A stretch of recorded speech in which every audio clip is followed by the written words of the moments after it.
Welcome back to the channel. In the previous video, we talked about how to maintain the bike to get maximum mileage. If you didn't see that video, here is the link. In this part, we are going to talk about how to increase mileage by riding economically. These tips are not for the racing on the road type of riders. They will find it boring. But these sacrifices are required to get the best mileage out of your bike.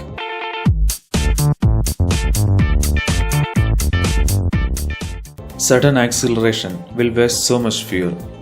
And in my experience, aggressive riding in the city conditions doesn't actually shorten our travel time significantly.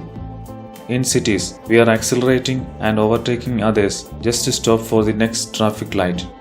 We mostly do it for thrill, that's all. But in the process, we are wasting fuel.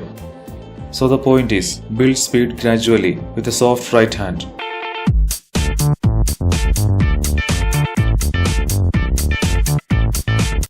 The bike uses more fuel to build up speed.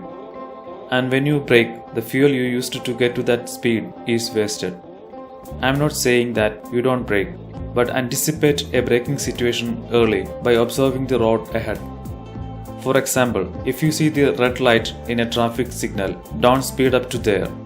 Instead, let go of the accelerator and let the engine braking do the job of slowing down the bike and then brake. Another example is taking a turn.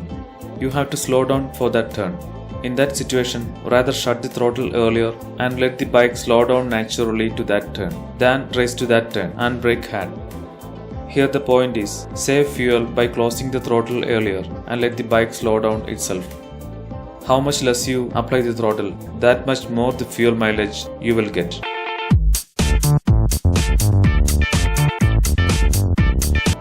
As I said earlier, speed up and slow down riding consumes more fuel than a rider maintains a constant speed. Try to maintain a steady speed wherever possible. Now we have RPM meters in almost every bike. We could save fuel by using that. Keep your engine speed in a low steady range in the power band. Keep it between 3000 and 4000 RPM in RTR 200. The power band is the RPM range where more power is generated with less effort by the engine. Here, the less effort converts into less fuel, means better mileage. For RTR 200, the power band is between 3500 and 7000 RPM.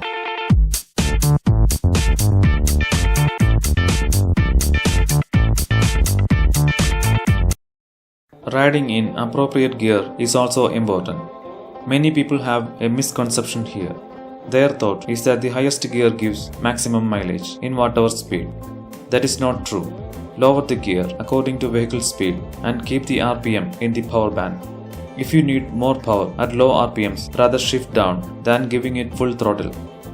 Because full throttle in very low RPM will burn more fuel than a park throttle in a lower gear.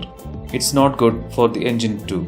Try not to open the throttle fully at any engine speed.